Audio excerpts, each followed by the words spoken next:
Alright. Oh, this is such a process. Sorry. I totally interrupted you. I was about to hit the most enthusiastic intro.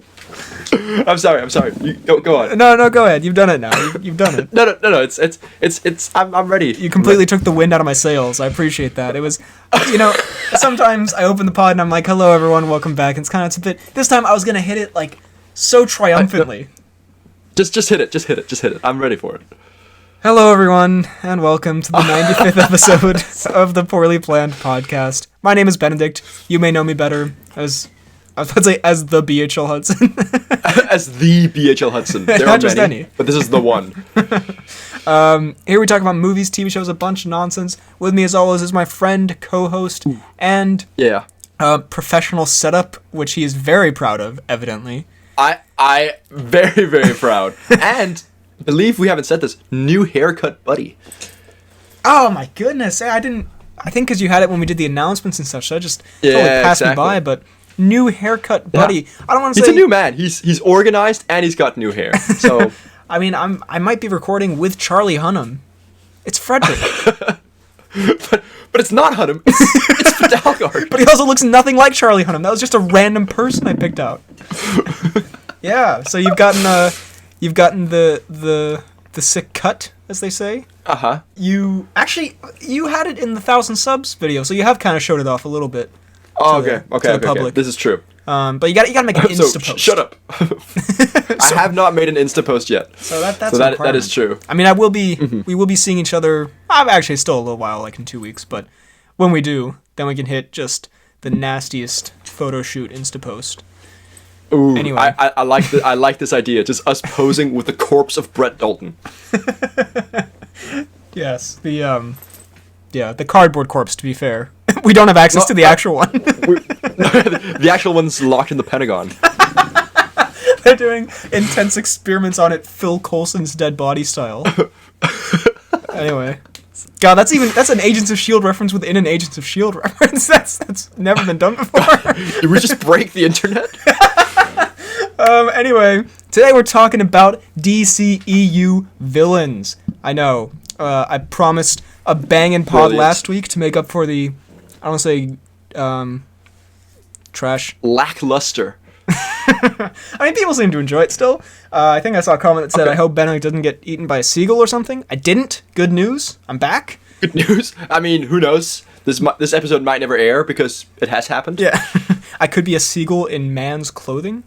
But, anyway, we're going to be talking about DCEU and the disappointment.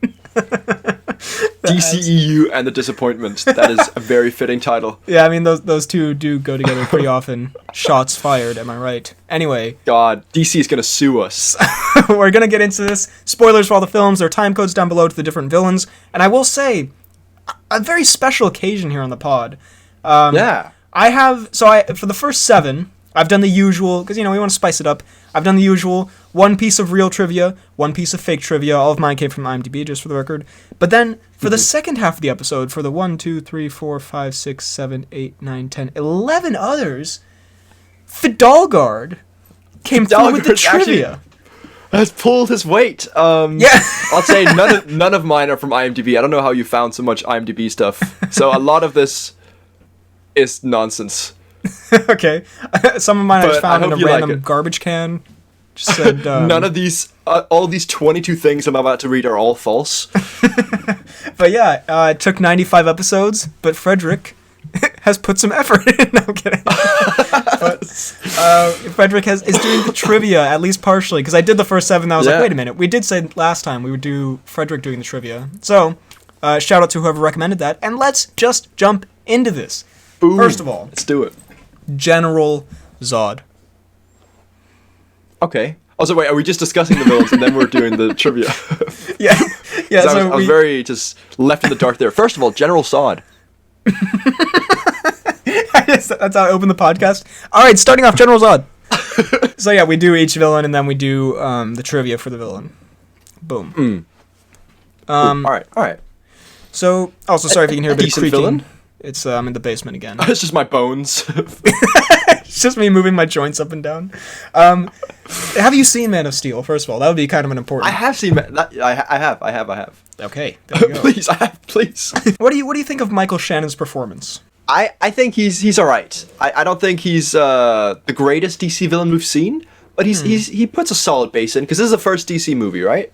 Or like in that universe. DCEU, yeah. To be precise.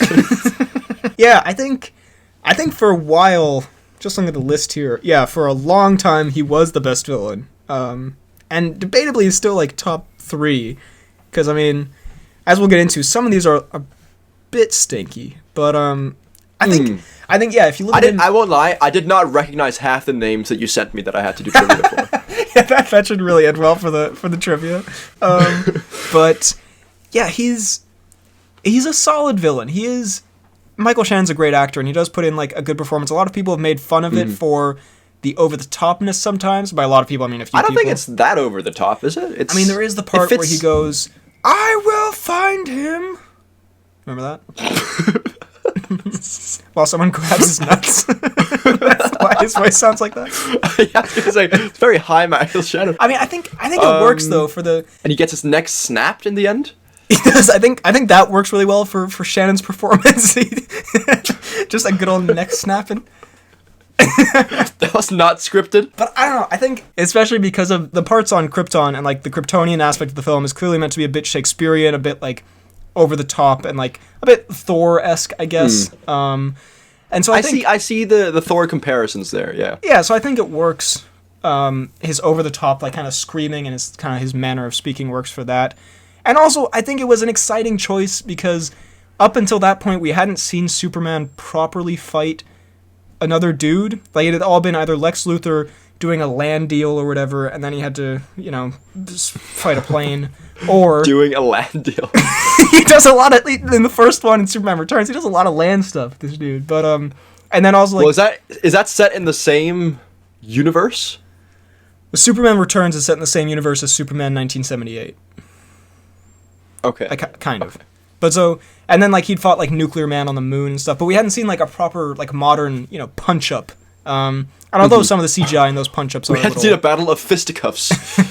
Some of the CGI is a little questionable. It was generally a cool idea to see. And yeah, there's nothing exceptional about his like motivation, about his like the deepness of his character. Like it's a competent motivation. It makes sense for the film, but I think he's one of the better villains in the DCU, to be honest. I do think so.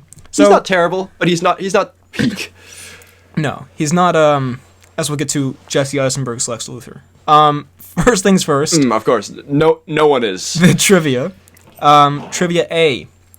Viggo Mortensen and Daniel Day-Lewis were considered to play General Zod. Trivia B. Mads Mikkelsen and Timothy Olyphant were considered to play Zod. See, I've started a little tricky here.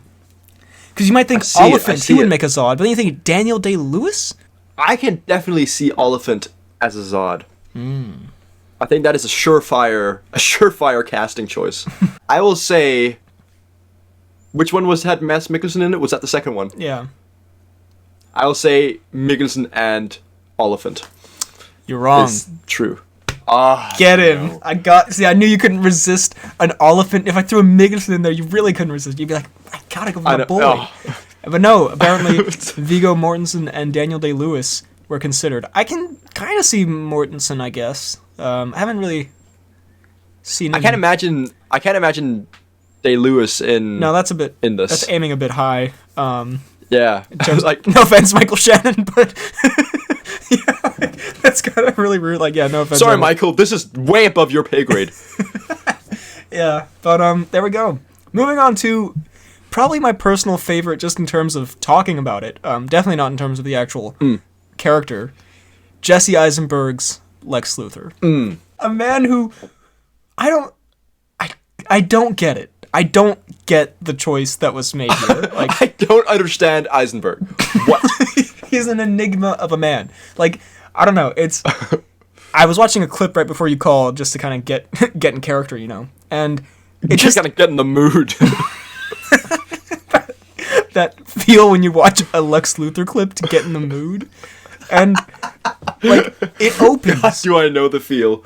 It opens, like, the clip starts, and he turns around, he just goes, ah, ooh, ee. Like, he makes, like, random sounds, just, like, it was just, like, what is this? And that was just emblematic of the whole performance. Like, why are you just randomly making these, going like, ooh, ah, hee, No, ooh.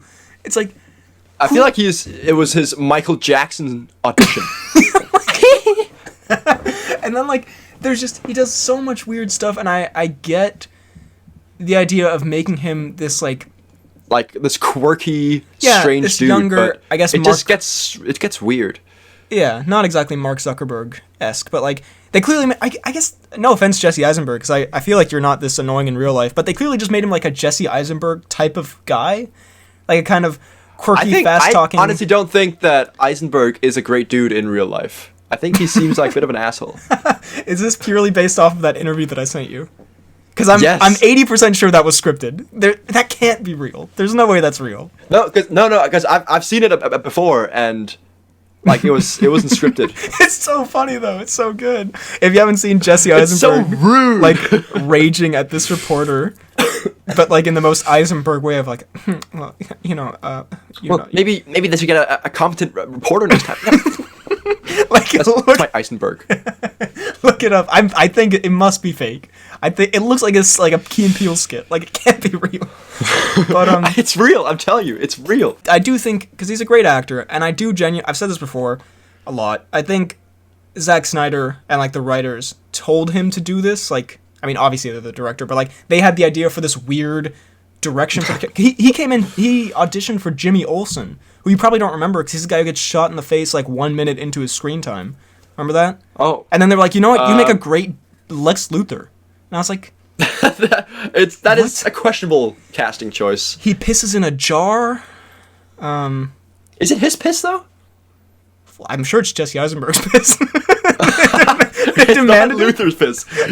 It's Eisenberg. For ultimate realism. I mean... You can tell what his pee looks like compared to others. It must be. I mean, why else would there be a jar of piss? You know what I mean? I don't know. Sometimes jars of piss do randomly appear. You were correct. Yeah, they just float in. When Heisenberg's in the vicinity, you start running in panic. Oh, shit. He found us. Oh my god, it's back. Like, I don't know. There's also the part where he pushes I think it's a Jolly Rancher in someone's mouth, really weirdly. At the end, when he's bald and he goes ding ding ding ding ding ding ding, and he's holding up the bars of the jail cell. It's so good. Now I think, am I now seeing your Eisenberg audition? You remember that? Ding ding ding ding ding ding ding ding. Doesn't he say ding? I'm seeing. He says something like that. Or I don't know. I just know that in the end he looks at Joe Manganiello and. I mean. Describes how most of our lives end, but that was in Justice League. Thank you very much. I mean, I guess they toned it down a little bit for Justice League. Oh, right. But man, what a statement.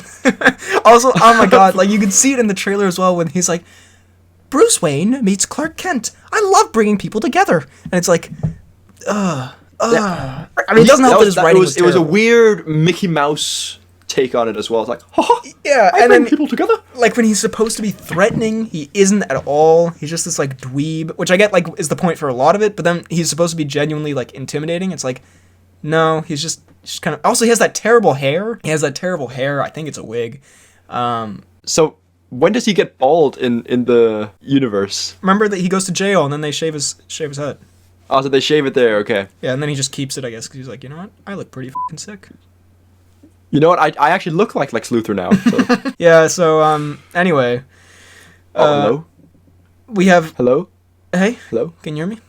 I don't know, the connection seems kind of terrible. Really? I should have pretty good internet now. I know, it's just like, it feels like you're coming in like a little bit delayed.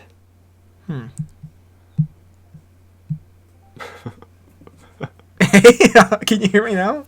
I just hung up for the record and then... I just see, ends call. Because I thought like that would help. Is it really? Click. oh, you can't hear me? You won't ever hear me again. Anyway, the trivia. Trivia 1. Jesse Eisenberg improvised the cringiest parts of his performance, including when he shoves a Jolly Rancher in someone's mouth. Trivia B, or 2, whatever I said. Jesse Eisenberg would walk to the sets in disguise, so his Lex Luthor look would not leak. Which I just love the idea of Eisenberg just in like a giant fake mustache and like those glasses, just like desperate that someone might capture the Lex Luthor look. Like he's wearing like 6 different coats with all hooded. Oh my god. I could say 6 different disguises. He's like worried that they might accidentally get one of them off, so he wears several. He's like a nun, and then he's a policeman, and he's just... God. It's all part of his cosplay fantasy. Also, like his Lex Luthor, like, I get it, movie spoilers or whatever, but it's not like the look of Thanos or the look of, like, the new Captain America. Like, it's just a dude in a terrible wig. Yeah, well, also, maybe he was trying to hide the fact that he's going to look so god-awful in the movie and that Lex Luthor has hair. Anyway, moving on to Doomsday, the other villain in Batman v Superman. What did you... yeah. Bit of a walking, like, elephant mutant, isn't he? That's how I'm going to describe you from now on. Bit of a walking elephant mutant. Yeah, he looks a bit like a Ninja Turtle meets the Abomination meets an elephant meets your mom. Jim of the Oliphant. Okay. We went the exact same direction. Yeah. Yeah. I mean, I don't remember. Does he speak, or is he just like a walking mass of raw Lex Luthor-esque power? Yeah. So I think it's made from Luthor's DNA and Zsasz. That's what the jar was for. It was just Doomsday gestating. So Luthor's DNA and Zod's DNA. Doomsday emerges as a brined pickle. And the Kryptonian ship or whatever, and then he comes out and like, not that Doomsday ever has had a lot of personalities, like we shouldn't really look for that, so it's really only like the look that could do anything, like the visual.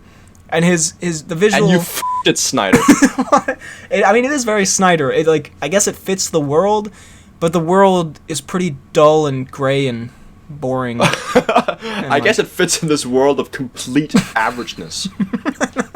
And like as he gets more damaged, he grows spikes like he has in the comics or whatever. That's fine. He kills Superman, which I guess is his like defining thing. It's just he could be replaced by another interchangeable giant gray blob, which I think is a sign of a weak villain. How does he look in the comics? Is he he has more. Does he have long white hair? He does at one point, yeah. Because I remember, but I don't know. I feel like I remember that. I don't know if he's meant to be older there, but he does at some point. Because I remember him from the Justice League cartoon, of course. And also, of course. Is there someone outside your window, or is that just like a waving like leaf or something? Me, that really scared me. I hope it's just a leaf. There shouldn't be anyone. It looked like someone's hand like gardening, but it's actually it's a leaf. Never mind. Oh my god, that's terrifying. Sorry. I thought I was alone at home. Is that your dad peeking in the window? Excuse me, why is Timothy Oliphant in your bed? Anyway, trivia. No one in the film actually calls Doomsday by the name Doomsday. Or, Doomsday's look was modeled after a photoshopped image of what Vin Diesel would look like if he was covered in 200 kilos of nuclear waste. So, anyway, to be fair, God, you're making these way too easy. It's obviously B. To be fair, I think the first one isn't even from IMDb. I think that's just an assumption I made because I'm pretty sure no one calls him. Oh no, f*** me, that's not true. Lex Luthor goes like, "It's your Doomsday." Boo. So actually, they're both false. Wah! Ooh, ah, ooh. That's my Eisenberg. That's me falling down some stairs. Actually, can you please help me up? I can totally imagine Jesse Eisenberg falling down a flight of stairs and just saying, ooh, ah, ooh, ah. You're Doomsday! And he flops right on top of Timothy Oliphant. For some reason, that's also Timothy Oliphant is on every surface in the world. That's, I mean, if you interpret that a certain way, that's horrible. Yo, dude, Timothy Oliphant is on every surface. Yo, his DNA is scattered. Jesus. Poor Oliphant. Why are we going for Oliphant so hard? He's lovely. Is he? I assume so. All right, next up. Oh man, yeah. I'm sorry I left you with a lot of the stinkers. I got a lot of the good ones up front. Because we have Jared Leto's Joker, which is.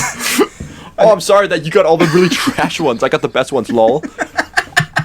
God, it's almost like I organized this podcast or something. Hello? Is that? Oh my God! Is that the Rafflecopter? So anyway, Jared Leto's Joker, a divisive performance to say the least. He is damaged. What do you think of Jared Leto as Joker? Well, Jared LeFinger pulls an amazing performance. I mean, it's not. I don't know. It could work in a different movie. Yeah, it's. I mean, Citizen Kane. That would be. If he showed up in Shawshank Prison, that would really fit the character. Walks up to Morgan Freeman. Oh God. But he just. I don't know. Like, yeah. Again, there's a lot of potential here. Jared Leto's a great actor who could. I think is a good choice for Joker. And the idea of Joker being as well. Like a mob boss is sort of an interesting idea that sort of is tied to his origins a little bit. I think it had a lot to do with because he said like 90% of his parts were cut or something like that. Yeah, a lot of it was cut. The movie did not put him in a great light. But to be fair, I also do think it was kind of just a goofy performance at the end of the day. Like it was I think it could have been better in a different film, but I still also think he took himself way too seriously, and it's kind of like a little bit cringy of like when that one kid thinks they're, putting on an amazing, crazy performance in a like school play or something, and really it's just like you're just acting crazy. Like you're just there's nothing nuanced to it. He's just acting crazy. I know that's easy for me to say. Like maybe he really did, put a lot of nuance that I didn't even see because it, potentially also because the movie cut it all out. But it just seems like he's just like. I think the build-up didn't help him at all. All the stories that are coming out, he's staying in character for all of this time and all that. No, like I think the movie, similar to the KSI show, was very, very hyped. Like to the point where it just got people's expectations way too high, especially for the Leto Joker. Because the last time there was a Joker, like live action, we got the Heath. Yeah, and there was genuine nuance in the performance. Yeah. Yeah. So and again, I think it's partly not his fault. I think it's partly his fault. I mean, he does also have a bit of a Carrie-esque impression. He does the honka-honka thing. Yeah. He's like, he says the itch in my crotch. So, there's that. Crotch? He looks directly to camera. The itch in my crotch. He breaks the fourth wall.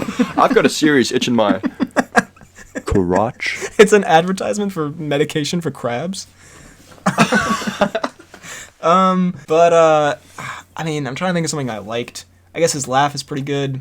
I like the design of him and like the Joker costume and look. I think it's alright. Grown on me. I didn't like it initially, but I guess that at least fits the film really well. And I would have liked to see him and Batman interacting because I do think he could be sort of a fun, like. But then again, we did see that in the Snyder Cut, and it wasn't very good. But I think that was more down to the writing. But I mean, that was really bad. But anyway, when was that filmed? That's part of the Snyder Cut where it was Jared's the Joker. It was filmed in, I believe, at Zack Snyder's house, like in his garden or something, and like they put up a green screen, which is but it was like a newer part, not like when they were shooting Justice League. Yeah, it was new. Yeah. Ah. But anyway, trivia. I believe for this one I didn't even find. Yeah, I didn't even make up one. I just found two pieces of trivia that I thought were quite funny. So these are both real, just for the record. The last two were fake. These two are real. Yeah, I gotta compensate.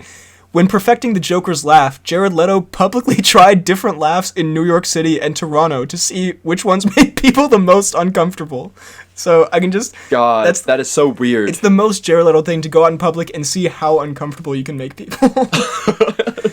And then Jared Leto... Just the fact of seeing... Just the part of seeing Leto on the street would make anyone quiver in fear. And then Jared Leto got so immersed in playing the Joker that he wouldn't break character on set even when he wasn't filming. He even... this is just like some of his antics that we should talk about. He even sent his fellow cast members Joker-like presents, a live rat to Margot Robbie, and bullets to Will Smith, a soiled Playboy magazine to Adewale Ikanoye Abe, the guy who played Killer Croc, and a dead hog, anal beads, and used condoms for the whole crew. Scott Eastwood commented... Yeah, I heard the used condoms part. That's, good on you, Leto, getting some, I guess. I mean, maybe he just used them, with himself. It's very Joker-like, you know what I'm saying? That is quite the jokester. He writes on the condom, "This was a solo mission." But and also Smith mentioned he had never actually met the real Leto, which is a very layered statement to say. I mean, and also I think recently he was like, "Oh, that was all very exaggerated. I didn't do any of that stuff." But the fact that there are so many reports about this and like the cast members have said stuff about it. But he also said it himself at times. I don't know about that. I don't follow the Leto feeds too carefully, but. Well, that's your mistake. Also, I mean, a soiled Playboy magazine. Why did he have to Leto? Well. Also, that's not a really Joker thing to do. To finish no, that's just a Leto thing to do. To finish on a Playboy magazine and give it to someone. Also, why would he give it to Killer Croc? That doesn't. What does that have to do with Killer Croc? Like. Anyway. Like, what does a rat have to do with Margot Robbie? Yeah, exactly. I mean, at least bullets have to do with like Will Smith's character, but like. Anyway, then I mean we can kind of speed round these next several, especially so we can get to yours because we have a lot to get to here. We have also from Suicide Squad the true villains, because I guess Jared Leto is kind of a side villain, but Enchantress and/or Incubus. Yeah. Just stinkers, aren't they? Yeah, not really. Again, it's weird belly dancing movements from. Yes, yeah, no, that's genuinely one of. I mean, as you'll see in one of my trivias, that's pretty much the only thing I can remember about her character. Okay, yeah. I mean, her name is June Moon. That's something. She dates Rickolas Flag. So, Rickolas Flagathan? But, I mean, yeah, again, there's potential there, like an evil witch who's from an ancient civilization, like unleashed by touching an artifact. There's potential there, but again, what she ends up doing, you could pretty much replace with any magical villain. Like, she doesn't have any, like, real personality. She hates technology, so she wants to destroy them with technology. Like, I don't know. And Incubus just is the same thing, but, like, with less, and he looks worse, like, CGI-wise. Incubus looks so... I don't know. It's so strange. It looks like it was saw from a video game. The Egyptian hieroglyphics and they're like, ooh, I kind of like the look of that. Let me make that awful. Yeah, take that, David Ayer. Also, speaking of which, so, I mean, 3 out of 10 on the DCEU scale. David Ayer, Trivia 1. David Ayer cast Cara Delevingne before there was a script. He asked her to prepare for her role as Enchantress by stripping naked in the woods, preferably underneath a full moon, and walking in the mud at night. She reportedly did so. Blah, blah, blah. So, interesting. Ayer... So, a bit of a perv. Well, I mean, he didn't, like... So, Cara, if you want this part, you're gonna have to get naked outside, alone, like in a forest. I totally won't be near that forest sometime. By the way, you see cameras? Those are not operating anymore. And by the way, if you see a sign that says "Property of David Ayer," intruders will be filmed. Don't mind that. I moved a long time ago. It's fine. Like, I don't know. Again, we're joking. Like, I assume he didn't have any bad intentions with this, but it's also just in general with the Jared Leto Joker as well. It feels like these people took this movie that ended up being kind of just like kind of a trashy movie, if you will, like sort of a not a very prestigious film. Like, they took it so seriously. Like, Jared Leto was doing this like Heath Ledger-esque method acting where he stayed in character the whole time, and Cara Delevingne was walking under a full moon in the mud, and like, it's like, guys, this movie sucks. Like, I know they wouldn't know that making it, but like, they wouldn't have any idea that it was kind of, they were making sort of a fun, not so serious, like, even if it turned out as they wanted, like a sort of fun, not so serious, fast paced, whatever. It wasn't like I don't know. I guess like it was it wasn't a movie that, like, whilst it obviously relies on performances and stuff like that, it's not a thing where it's like, oh yeah, if you need to go through 6 months of acting to make this movie good. It's more just it's a fun romp. Especially Cara Delevingne, who like is not. I think she was a model before she was an actress. Like, she's not like, an actor's actor. Good at acting. No, like, you know what I mean? Like, I don't know. It seemed like, yeah, like, I mean, commendable for taking your part seriously and trying to, add something to it. But anyway, I mean, I'm good on you that you tried. Such an asshole podcast. Anyway, Trivia B. Enchantress. It'd be funny if I made that up and we just went on like a 5-minute conversation about that. Enchantress's weird belly movement when she walks was added by accident with CGI, and it was so fucking brilliant that they decided to keep it. So, that honestly, did you do two truths again? Because that is again also kind very of likely. Kind of a douchey way to put it. It was so brilliant. It was a brilliant acting choice, Kara. They decided to keep it. Anyway, Kara. Moving on to Ares, played by David Thewlis. Our favorite dude. I never in my life Thewlis. have I seen a man who fits his name more than David Thewlis. Like, you hear the name David Thewlis, and you look at him, and he's exactly what you think he'd look like. I can't wait to meet his brother, David Thewmore. Wouldn't really be his brother, if you think about it. I don't know why they would name the brother the same first name. Literally wouldn't be his brother. Anyway. I like how that was your problem with that joke. Oh, actually, that wouldn't be the brother. I guess it's friend. We'll say friend by weird connection. Oh my god, Jesus. Anyway, he's whatever. I mean, he's kind of fun when he's Thewlis is there, I guess. When he's like, there's an element to his Thewlessness that's like kind of interesting, because he's like this super British dude and then he betrays them, even though it's a very predictable twist. I mean, that's not that interesting. It's just kind of British dude. And then when he becomes Thewlis. Ares, again, it's the same thing. You could pretty much replace him with any big hulking CGI monster man who then also is yelling about the most generic villain dialogue of like, we can change the world together. It's like, sure. But see, this is where Thewlis laughs and Cara Delevingne doesn't, because she spent months walking naked under moons, where I feel like Thewlis just turned up and took like some random turn into the studio and got the part on the day. I thought you were going to say, and Thewlis just does that on the regular anyway. That's his just nightly routine. And this is what Thewlis is. So not that impressive, personally, in my opinion, although Thewlis is a great actor. Trivia 1. What else has Thewlis been in? Harry Potter, dude. Right, he's Lupin? Is that his name? And he's also in Legend, I believe, with the Tom Hardys. Oh, he is? Tom Hardys.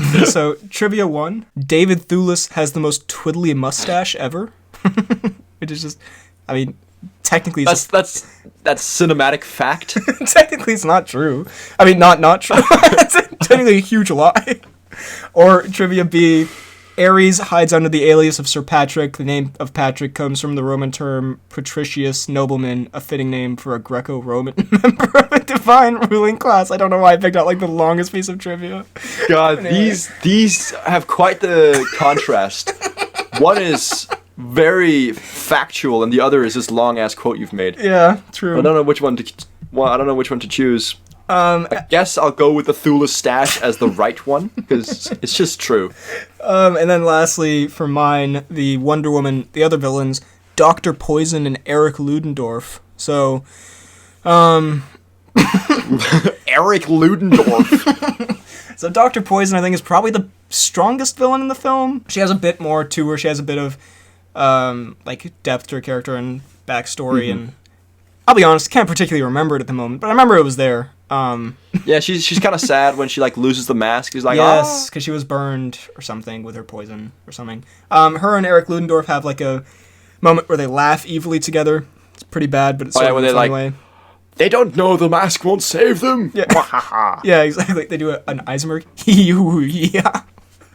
I don't want to ever imagine Thewlis doing that laugh. Imagine how his mustache would move slightly. Ooh yeah. But I think so. I think Dr. Poison's solid, although nothing super interesting. Although they could have explored her, not her power, but what she does more with the poison. But whatever. And Ludendorff is an actual dude, like a person in history. We learned about him in class. I think we actually learned about him when the film came out. There's something about a Ludendorff offensive. I mean, this was 4 years ago, so I don't particularly remember that much. But specifically about that is true. That is true. So anyway, Trivia 1. Eva Green was considered for the role of Wonder Woman and later for the role of Dr. Poison. Trivia 2, Erich Ludendorff is actually played by the reincarnated corpse of Erich Ludendorff. So, make of that what you will. So thankfully... I like how the very first trivia was, I've started a bit tough for you here. And now we've gotten into Ludendorff playing himself 100 years in the future. So, What's it called? So now, thankfully, we're going to move on to Freddy's. I mean, I'm still going to set them up, but Freddy's trivia. I mean, I'm still going to talk the whole time, but I guess Freddy will say, like, something. This is still my podcast, just so you know. But, yeah, so let's do that, starting off with Deathstroke. So, Now, Mang. correct me if I'm wrong, does he not just show up for, like, a few seconds and that's it? Yeah, he's there for a few seconds, and he's also in Zack Snyder's Justice League very briefly in a apocalyptic future scenario where he has a mohawk, if I'm not mistaken. So, Mang... Love the man. Love the bang. Leave an epic pause. We don't get to see much of his acting, but it's certainly there. He wasn't going to have, like, the most, in-depth performance, but I think he could have been, like, a fun villain. That comes in Rampage out of control. I think if they'd kept him around, they'd done the Batman thing, which I think he was going to be in. He could have been, like, a fun villain, like, sort of a... I think so. Bit of, like just kind of like a fun side villain kind of thing. If they sort of played into... It seemed like he was... he had a bit like a cheesy 80s kind of, because like with his look as well, like with the hair and the mustache and beard and stuff, like, I don't know, I think it could have been fun. We're going off of like 20 seconds of stuff or whatever, so, I mean, because it's Mang, I think we'll give him more props than, like Jesse Eisenberg probably spent months workshopping this character, and we're like, lol, trash, and then we're like, Mang, he had some potential. He was going to kill it. No, yeah, it's not exactly balanced what we're saying, but... But since is it wrong? Since there's so little of Mang, we can go straight to trivia. What's your trivia? All right. So, ironically enough, the man with the shortest screen time has got the longest trivia here. Oh, well, that's as I would expect. All right. So, the two pieces of trivia is and I was yet to guess which is right or wrong. Right. First one. Zack Snyder was dead set on getting Joe Manganiello to play the role of Deathstroke in the Justice League movie. He wanted to get Joe on board as soon as possible, and therefore decided to message Joe directly instead of going through his agent, seeing as how he had his personal contact on his phone.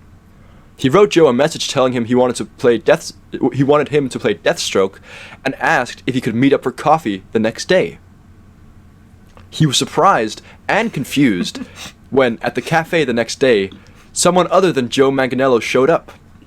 This man was in fact Joe Montello, the director of the 1989 movie Cookie, whose contact details Zack Snyder had mistaken for Joe Manganiello's. Joe Montello was good-natured about the mix at first, but has since been reportedly upset seeing as how he missed his daughter's birthday party so that he could meet up with Zack for coffee, thinking it could be his chance to properly enter the world of acting. So that's one. I see. God, that's actually tough. Or, Deathstroke is unable to get drunk. Upon receiving his regenerative superhuman abilities, he also lost the ability to suffer from the wounds of alcohol, meaning that Deathstroke could drink more alcohol than any other person on Earth and still not be incapacitated by it. God, you really actually played the game here, where... I went for David Thewlis has the twirliest mustache or whatever, and you've actually stumped me. Believe me, it gets a lot worse for me. I had a rush of inspiration, and then it. I think I've heard the second one. Like, I think I've read that somewhere, that you can't get drunk. So I'm gonna say you wrote that entire elaborate screenplay of a story about Joe Montello or whatever. Did you? Yes. Yes. Oh my god. I sat there and just had so much fun with it. I was like, I wrote celebrities that sound like Joe Manganiello, and then Joe Montello came up. God, because there was a lot of depth there, but I was like, he wouldn't have included it like this long of a story if he didn't, find it somewhere. But then I was also like, but that's such a Freddy thing to do. So, oh man, when I said you were putting in your effort, your due effort for 95 episodes. Well, this was about 90% of my effort. The rest kind of. Oh well, brilliant, very good. Jesus. All right, yeah. Poor Joe Montello being slandered here on the Poorly Planned. No. Also, I like how I said the director of the 1989 movie Cookie, which is arguably his least famous work. He's actually made some good stuff. Well, I was like, I just didn't want to give him creds. I'd never heard of it, so I was like, yeah, I assume that's correct. God, that was good. Jeez. Well, speaking of things that are not good, Steppenwolf. Yeah. Not a brilliant Steppenwolf the actor. Not a brilliant villain. No, he's better. Especially in the first Justice League. Yeah, he's better in the Zack Snyder one. Have you seen the Zack Snyder one? I forgot. I've not really. I've seen the first 2 parts of it, but then I've seen a bunch of scenes on YouTube. Oh, okay. Oh yeah, you get the gist. Yeah. Yeah, I mean he's better in that, but not really by that much. It's mostly because he looks a little bit better, and they basically just flesh him out a little more. So like he still has the same basic motivation, but they just give it a little more time. But there's just so many scenes of him saying the same shit over and over again. He's like, I can't even remember what it is exactly, but there's like 5 scenes where he's like, Darkseid will be pleased with me. Go find the mother box. And I'm like, they do that. Mother box. Also, Darkseid, just to be sure, he wasn't a part of the first one at all, right? No. He was mentioned, but he wasn't in it at all. Okay. But yeah, in the Whedon version, I mean, he looks. I mean, it's been memed to death, but like he looks like ass. Like, I mean, no offense, whoever. He looks like a walking booty. That man. Like, come on. I think it's his face. I think they did well in covering his face a bit more in the Snyder one because his face just looks so goofy. They did that classic Eisenberg. Yeah, they had to just cover him up. Yeah, because he has such like a goofy, like Smash Bros. Character-esque face, and just like the way his body's built, it just looks just strange and CGI-y. And I mean, again, speaking of generic strange villain dialogue, I mean, just generic all around. And yeah, he looks really badass in the BVS like deleted scene, but I guess like they couldn't put enough emotion on that. I don't know. It's a lot of choices were made in the Whedon thing. But anyway, trivia. None of them good. All right, trivia. So, first one. Ciarán Hinds, or I don't know how you pronounce his name. Ciarán Hinds, who plays Steppenwolf in Zack Snyder's Justice League, was slightly confused by how the motion capture worked for his role in the movie. He was also filmed completely separately from the other cast members of the movie, meaning that he technically never directly worked with Ben Affleck, Henry Cavill, or Gal Gadot, which made him seemingly quite sad and disappointed. Or, the name for Steppenwolf came from the feud between Jack Kirby, the character's creator, and Wolf Blitzer. Jack Kirby reportedly despised Wolf Blitzer and was also known to be an unwaveringly petty individual. Hence, in an act of what he thought to be brilliance, he created the character Step and Spit and Pee on Wolf, which his colleague eventually convinced him to change it to Steppenwolf for added subtlety. Oh my god, I need to step up my game here. You've got like actual jokes written here. I just usually just write some dumb shit. Oh my god. Well, I was very proud for a second there because I thought I was about to like actually like Now You See Me magician you, where I was like, well, actually, I think Jack Kirby was not alive in the same time as Wolf Blitzer, who for some reason you've included in this. Oh my god, that's wonderful. God, well, poor Ciarán Hinds or whatever, who didn't get to work with any of the actors. Yeah, he's also the dude from Game of Thrones. The Mance Raider. Yeah. Well, then we have Ocean Master from Aquaman. Can I just say the lamest name ever?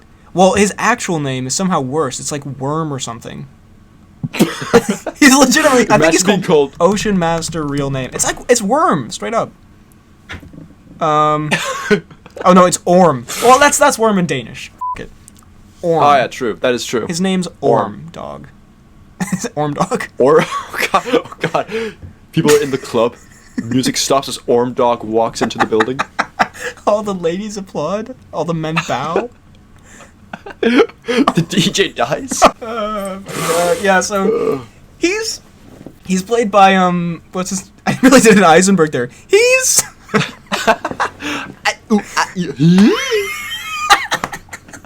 Eisenberg scats? That sounds like really bad.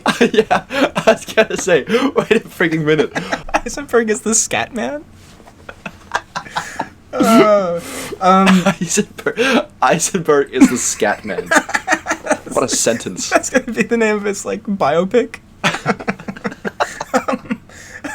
I am Scatman. In parentheses, Eisenberg. In parentheses, sequel to I Am Legend.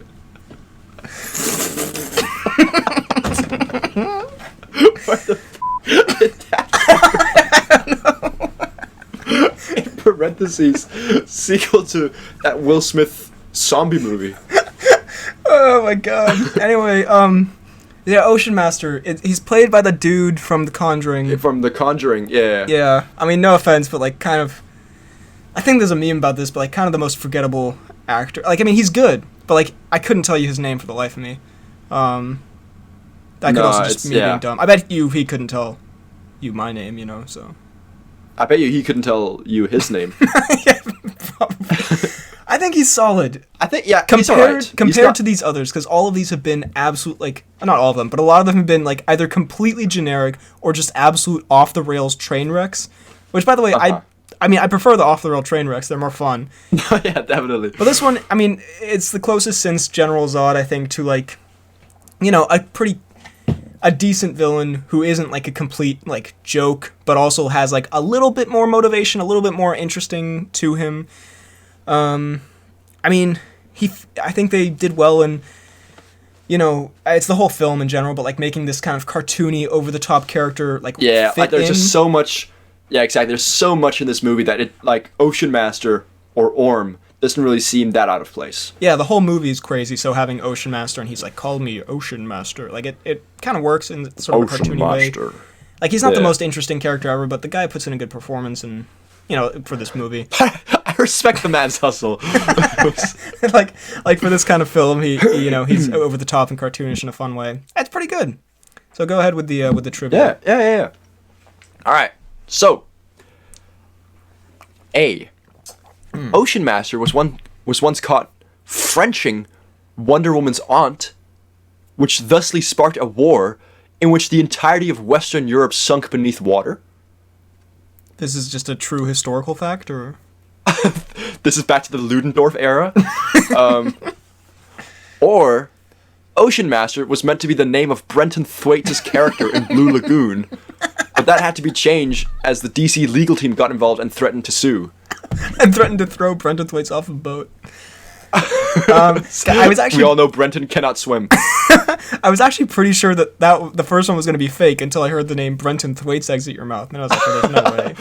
No, yeah, Brenton would get sued by all the lawyers. Unrelated to this, just in general. A ton of legal work comes with the job of being Brenton Thwaites. We're gonna have to absolutely speed round these, so I think this has gone from, you know, best and worst of DCU villains to just, I think we're gonna say like a couple of sentences and then just trivia. How's that sound? Okay. So, I mean, I'm here for it. Black Manta, there's not a ton to say anyway. I mean, like, I love his costume. It's so goofy and so, it fits so well into the film they made because they made such a goofy film.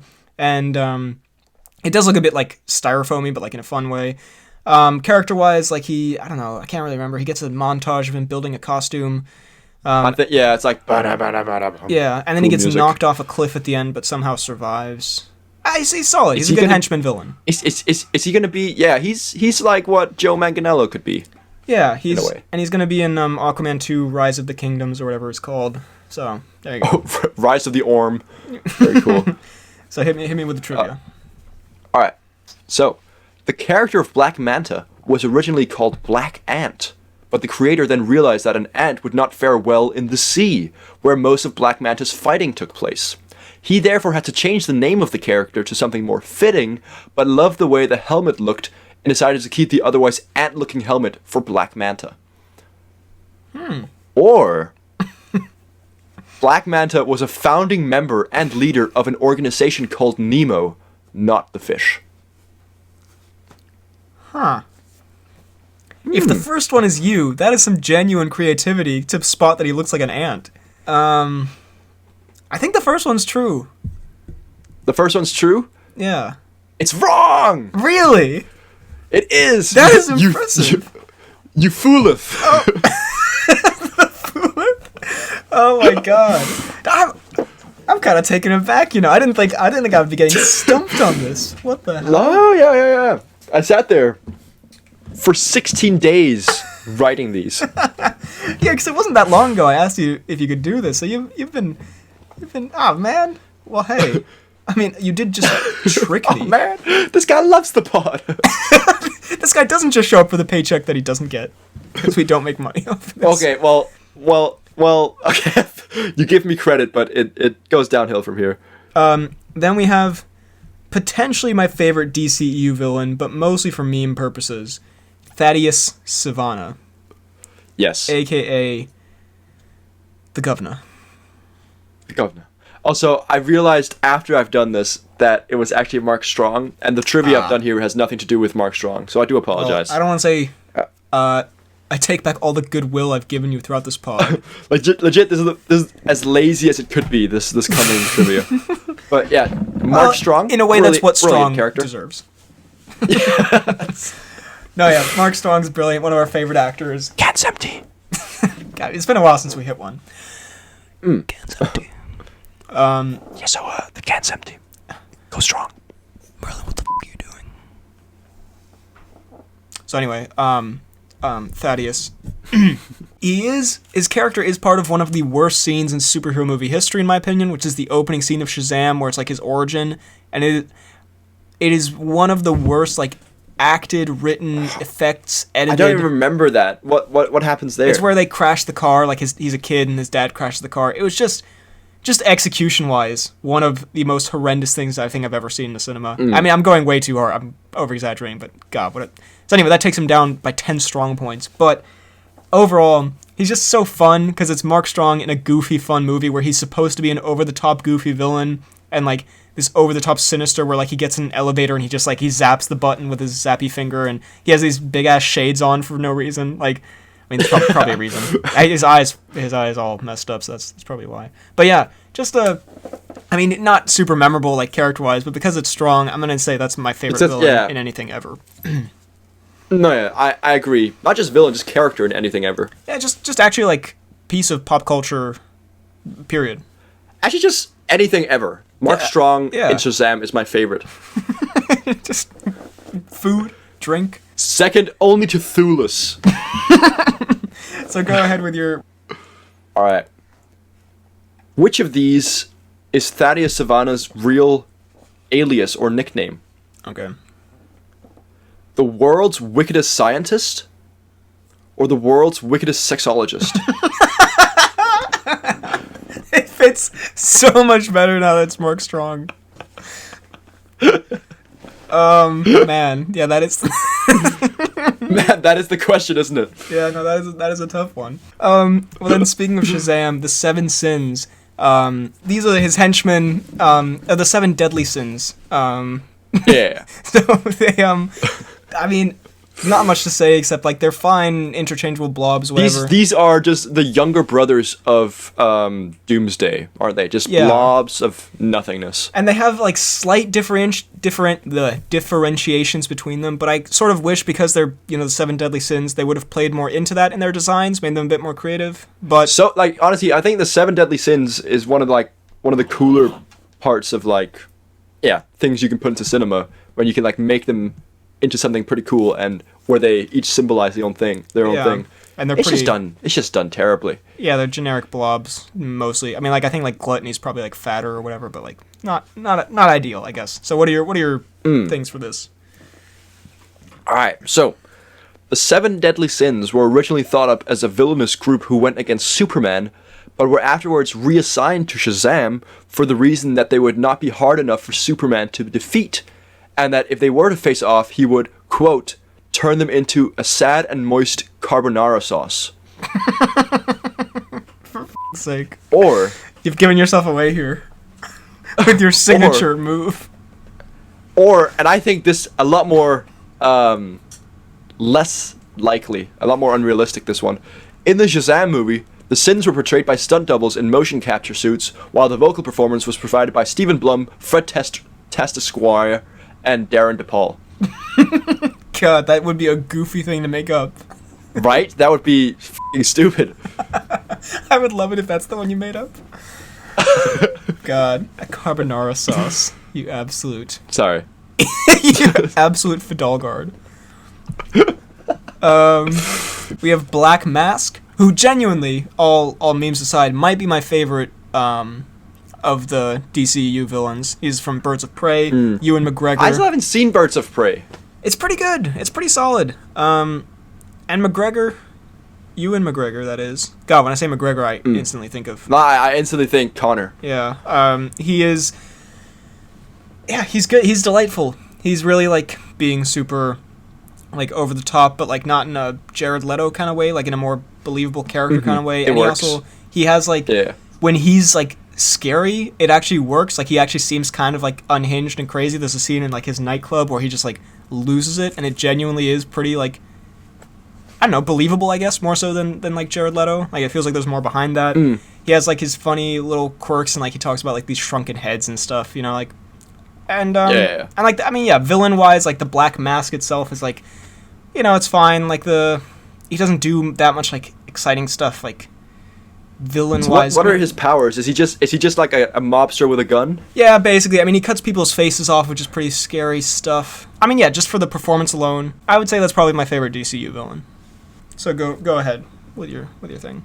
So, it's either Black Mask actually hates Catwoman more than he does Batman, or Ewan McGregor was actually auditioning to play Batman, and he got, or so he thought, and when he then got the call from his agent that he got the part, he was really happy, but was thusly confused when he showed up on set and was given a mask that was not, in fact, for the Batman. I mean, that does sound like a very Ewan McGregor thing to do. To be too big for your boots.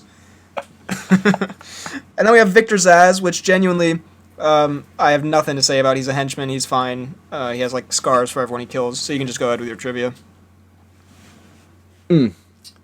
So, Black Mask kickstarted Victor Zsasz's gambling addiction, an addiction that would eventually lead to him losing everything he cared about.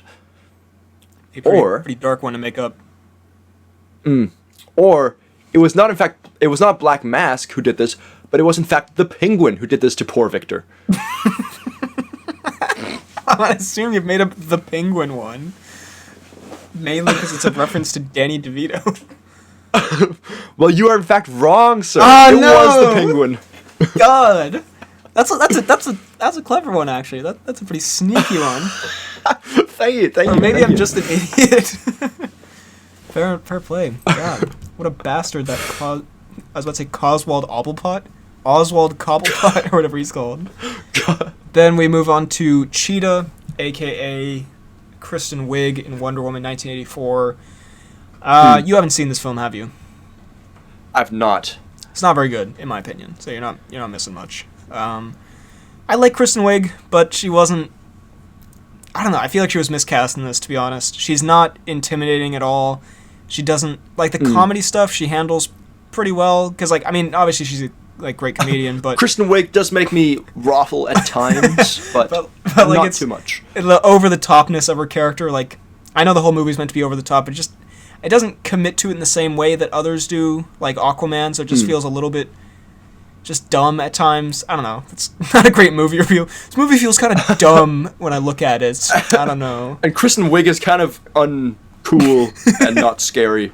Like, I don't know. She's pretty good as, like, the nerdy, even if it's very over the top, the nerdy version. But then when she starts to become, like, super cool and Cheetah and scare, like a scary villain and, like, kind of unhinged and, like, not really on the right track, I don't know. Just, it didn't...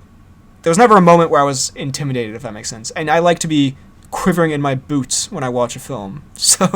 Right, you like to go, oh, shiver me timbers, I've pissed myself, when you watch a scary movie. Precisely, yeah, exactly. And also her cheetah costume is, I mean, the cheetah CGI, it wasn't as bad as I was expecting, but it's still not great. Yeah, still not great. So not a big dub, personally, if I had to say so. Not the biggest dub for the DC. No. But, alright, well, let me hit you with the trivia here. Alright, let's do this.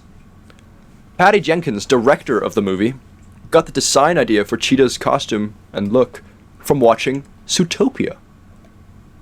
Mm-hmm. So obviously, like, Cheetah's got her own thing, but, like, the specific parts of what she wanted Cheetah to look like, she got that inspiration from Zootopia. Right. Or Cheetah has had romantic relations with both Clark Kent and Reverse Flash. And now, this rests... is not confirmed in this trivia. This is just me speculating. This is not confirmed, but could this be the reason behind her name? It is perhaps not based on her appearance, but more so her actions towards her significant others. Hashtag the Cheetah.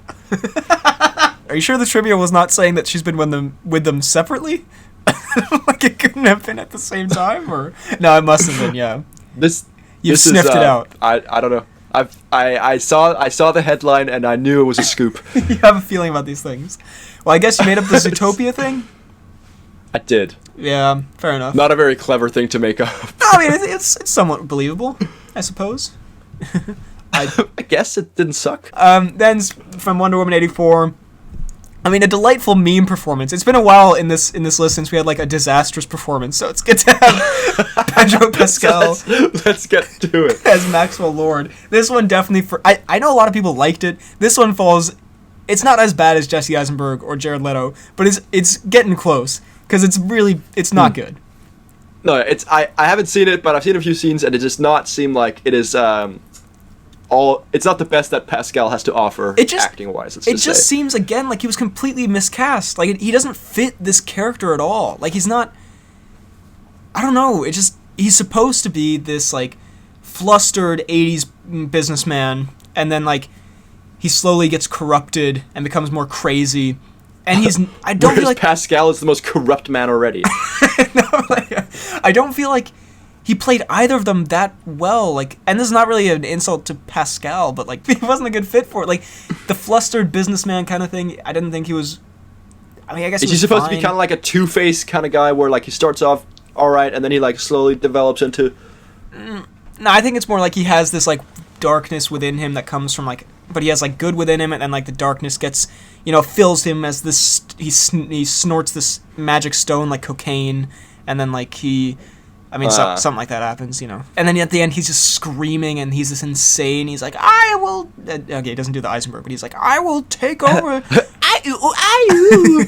Everyone will get their wishes, bruh. And he does extreme over the top. And I think he was thinking it was more of like an Aquaman type movie where like that performance would fit in more. So I guess it's sort of hard to tell when you're like on set with all this like, all this insanity that you have to scream. Pedro heard that there was going to be a woman who turns into a cheetah in the movie as a real person, and he was like, "Oh, this is going to be a goofball one, isn't it?" And then he decided to do this. And it just, I don't know, it didn't work for me at all. It's kind of funny. Like if we watched it together, I think we'd have some fun with it. But didn't. I mean, I don't think Pedro's horrible. But I just don't think he fitted at all. And like, no, not a fan for me. It missed the mark a little bit for me.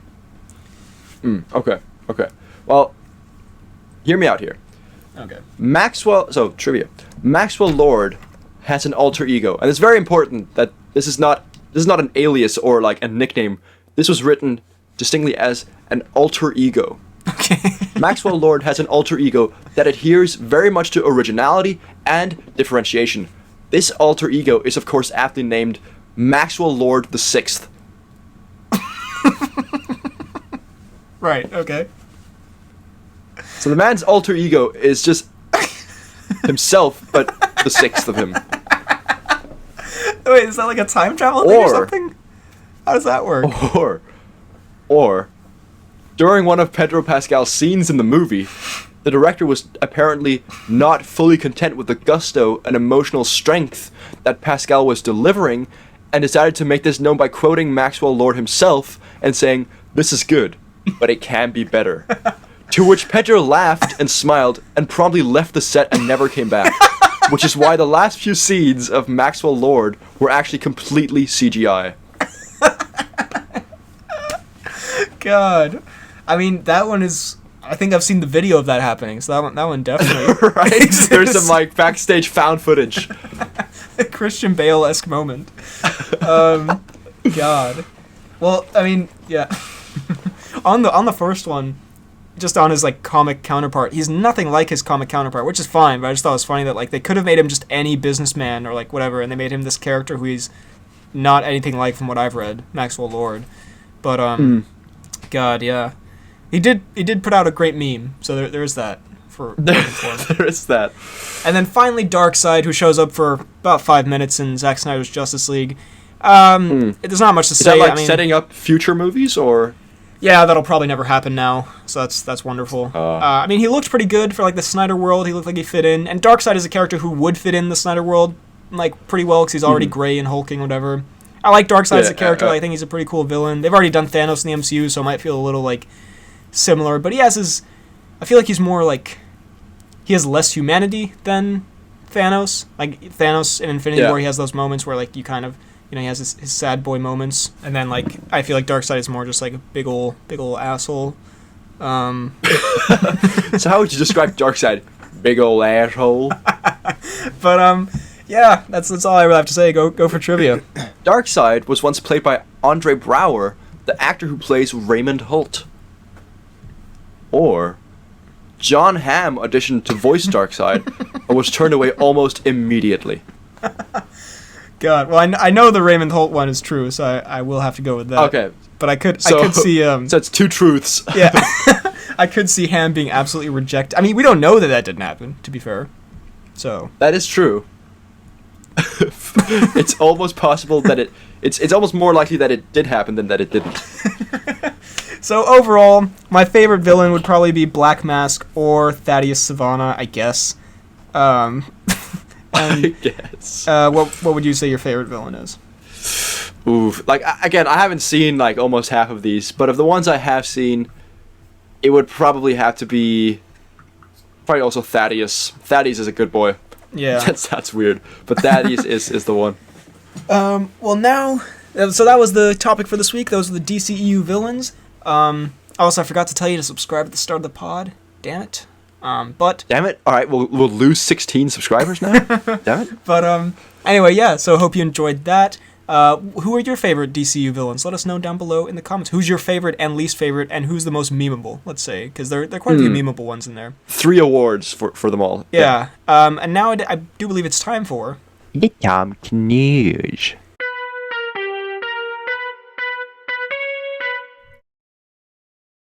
So, this is just the first thing that showed up when I searched Cruise. Tom Cruise is from Yahoo Life. Tom Cruise is holidaying on a £32 million super yacht off Cornwall coast.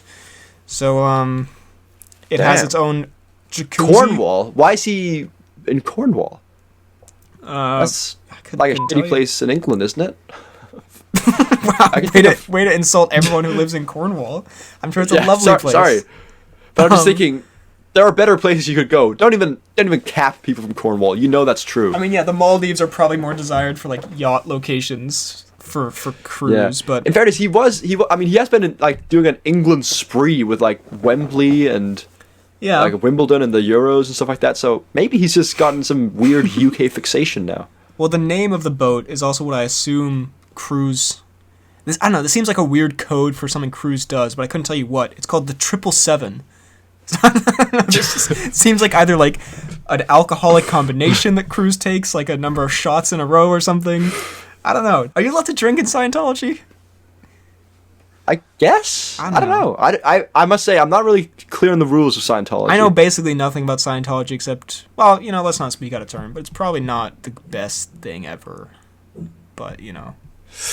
Well, I mean, when Cruise sees you soon, he's going to be really upset. Anyway. So you said that Scientology is not the best thing ever? What? It's probably really, really bad. I'm just like going like, it's probably not the greatest. Maybe it's great though. It's probably not.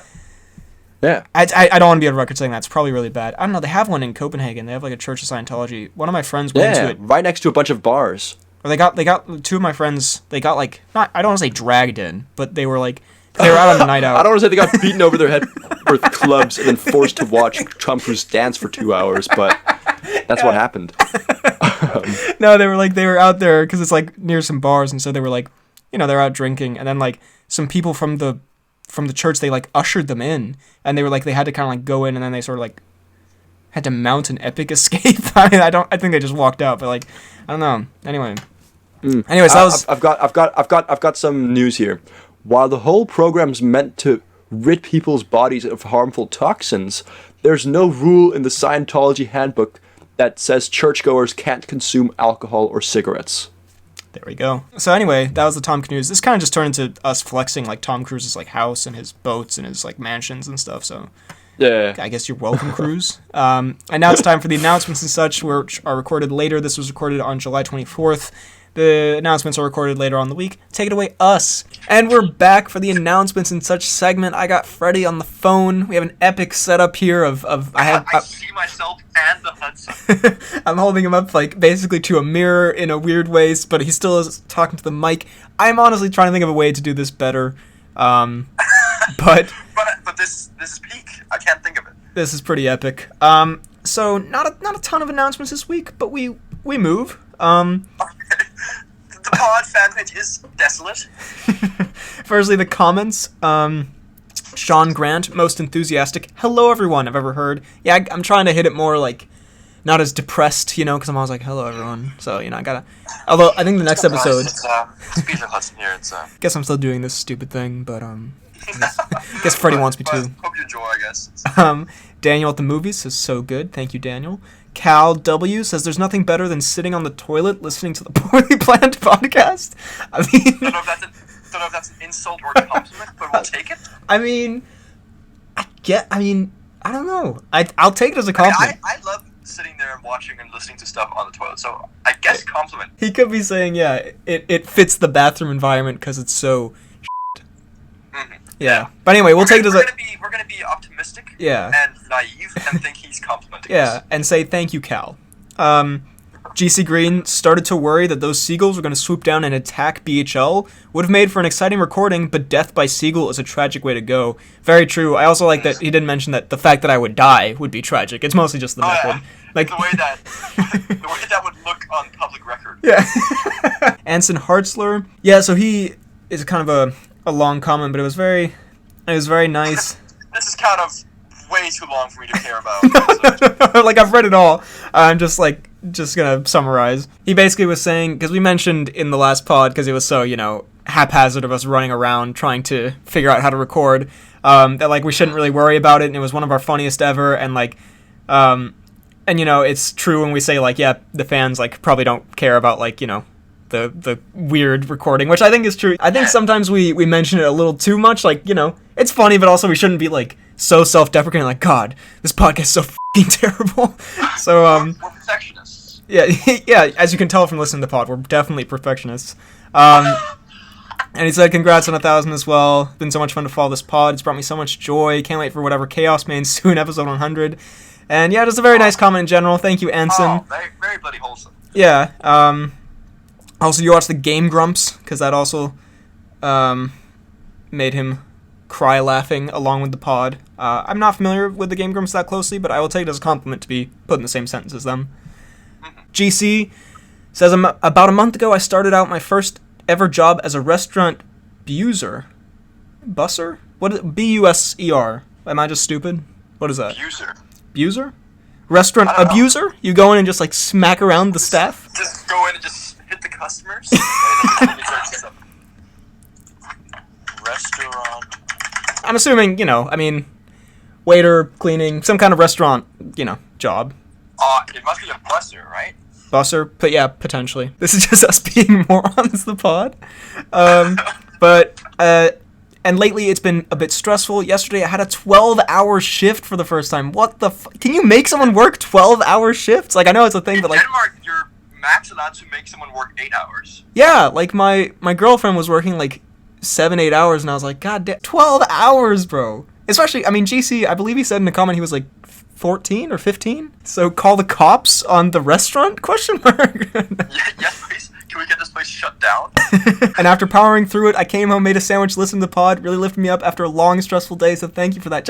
I love these like comments and stories because it's so like I'm sure you can as well. Like I can really relate to it. Like coming home after like a really tough day at school or like a tough piece of work or something, and then just like putting on some entertainment you like, and the fact that like we can do that, it's like a surreal feeling. So hey, I'm sorry it was tough, and good luck with your work, and I'm happy we could make it a little bit better. Thank you, GC. Lovely comment. Movie Guy says this episode truly lives up to its name. Very true. Was very poorly planned, and this comment made me laugh so hard. See, I told you said, I sent my friend the short of you two talking about how to kill Olaf, which I put up a little YouTube short. I'm experimenting a bit. And he says, this is absolutely sadistic. Why do you watch these people? He replied, which was so good. It's a very, very, very fair comment. Such a brutal video, but I love it so much. But yeah, I was like, we should put something out there, because the shorts, they they like get recommended a lot. So I was like, okay, like if we put something out there, maybe like a bunch of people will see it. Who knows? And I was like, what should we put? I was like, yeah, we should put the one where we talk about brutally, like destroying Olaf. a beloved Not character. realizing that it'll turn many younger audiences away. Yeah, many audiences of any age, just any audience at all. Anyways, that was wonderful. Then on the fan page hit 69 followers, and he just wrote nice. So It's kind of epic. yeah, the epic meme, very good. And I think that's the announcements for this week. So yeah, we are on. Check out the fan pages linked down below. We are on Apple Podcasts and Spotify. And if you're listening there, we're on YouTube. Go subscribe, leave a like, comment your thoughts on the episode down below and what we talked about. And if you're on Apple Podcasts and Spotify, leave a rating, preferably a good one. And yeah. Please, if you're gonna go send hate, please send that directly to us instead of make it public. Yeah, you can just bhlhudsonvids@gmail.com if you want to send your how much you hated the episode. That's where all the fan hate comes. Yeah, don't ruin our rating, please. So anyway, back to the pod. Wow. I can't believe Tom Cruise's boat sank. And up rose Thulus. Thulus the sea god. You just had enough of Thulus becomes Ocean Master. God, what a crossover. So anyway, thank you very much for listening. I like the genuine awe in your voice. Such a lame thing to say. So thank you very much for listening. You can find me on YouTube, BHL Hudson, Instagram, Twitter, BHL_Hudson. You can email the pod at bhlhudsonvids@gmail.com. Also, please subscribe. I think I said that in the announcements, actually. Never mind. But yeah, go ahead. I think I will say that in the announcements. God, I fucked that up. God, let's delete this podcast, please. You can find me on Twitter at FDK_DaltSniper. You can find me on Instagram at FDalgard. And you can find me on YouTube at FDK_Gaming. Thank you very much for listening. And we will see you next time.